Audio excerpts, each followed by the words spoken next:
Kwingineko, serikali itapunguza ada inayolipwa ili kupata kitambulisho cha kitaifa pindi kikipotea, ili kuhakikisha hakuna Mkenya yeyote ananyimwa nafasi ya kujisajili kama mpiga kura. Haya ilitangazwa na Rais William Ruto wakati wa kuadhimisha miaka 100 ya kanisa la Pentekosta humu nchini katika kijiji cha Nyang'ori kilichoko kaunti ya Vihiga. Rais Ruto alisema ada hiyo ilianzishwa ili kutokomeza tabia ya Wakenya waliokuwa wamepokea vitambulisho bila malipo kuvipoteza ovyo na kuhitaji vingine.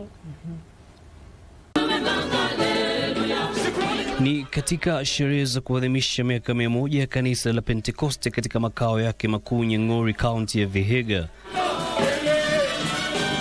Ni hapa ambapo Rais William Ruto alitangaza mipango ya kupunguza ada ya kupokea tena kitambulisho cha kitaifa baada ya kupoteza, ili kuhakikisha kuna Mkenya hata mmoja ananyimwa nafasi ya kujisajili kama mpiga kura.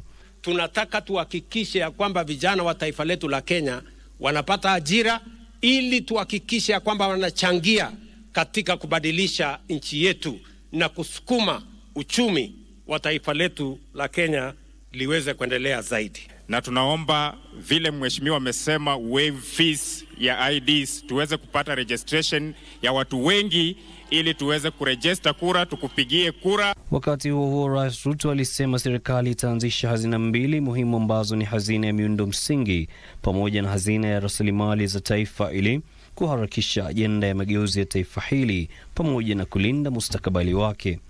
As responsible citizens of the present, we must think about the generations of tomorrow, and we must keep for them something so that tomorrow they have a place to start. Kuhusiana na ubinafsishaji wa Kenya Pipeline Limited, Rais Ruto aliwapongeza wabunge kwa kuidhinisha pendekezo hilo, alisema litasaidia kupatikana kwa kiasi cha shilingi bilioni 130 zinazohitajika.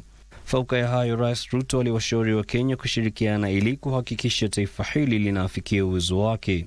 Waziri mwandamizi Musalia Mudavadi pamoja na viongozi wengine walioandamana na rais walitoa wito kwa wananchi wa magharibi ya Kenya kumuunga mkono Rais Ruto, huku wakitekeleza ajenda ya mageuzi ya taifa hili, pamoja nao wajisajili kama wapiga kura kupitia shughuli inayoendelea. You can't be partyless, voiceless, leaderless and voteless.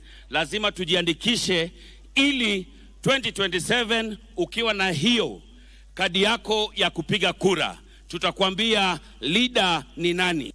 Yusufar nikiripotia Dira ya Magwiji.